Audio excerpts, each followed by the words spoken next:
संतोष बाबू, आपको एक बात याद दिलाना जरूरी समझ लिया। आप मेरे साथ थे, याद कीजिए। आजादी के बाद किसी ने गांव में पोल और तार नहीं देखी थी। एक दिन में मुझ पर 32 केस हुए थे। लगभग सभी फैक्ट्रियों के पोल को मैंने अपने पैसे से हर गांव भिजवाया था।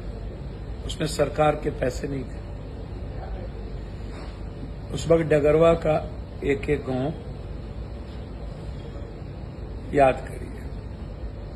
आपको याद होगा, नहीं भूले होंगे तो पूर्णिया की जनता को याद होगा। वो केस नंबर भी याद दिला देंगे आपको, कितने केसेस हुए थे। लगभग पूर्णिया के सभी गांव पोल गए थे।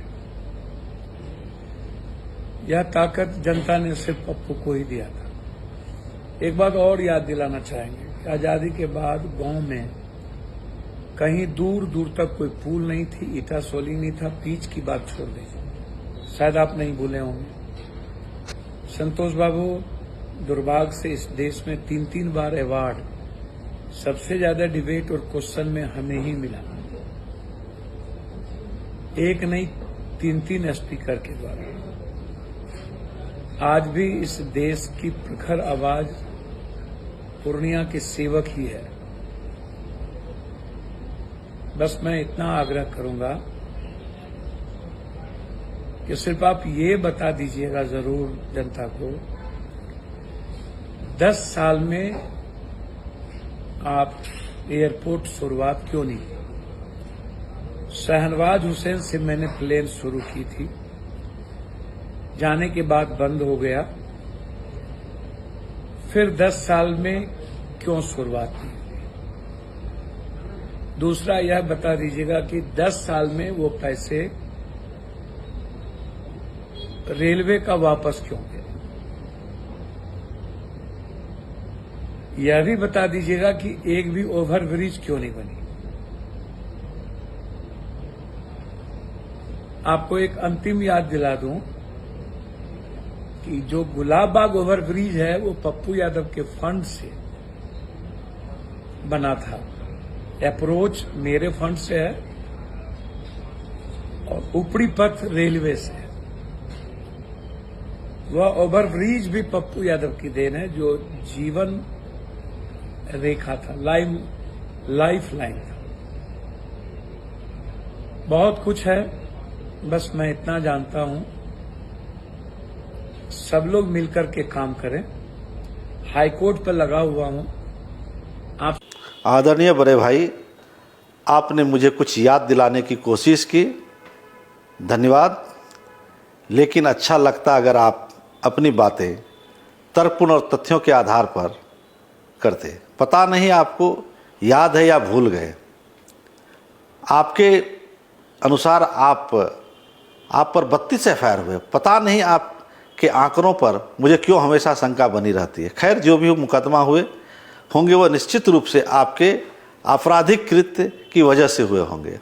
सत्याग्रह या असहयोग आंदोलन की वजह से कोई एफआईआर आप पे नहीं हुए होंगे। मैं भूला नहीं हूँ, याद है तब आपने जब पोल फैक्ट्री से असामाजिक तत्वों के माध्यम से पोल लुटवाने का काम किया था। अगर आपने अपने पैसे से पोल खरीदा होता तो फिर एफआईआर किस बात की होती।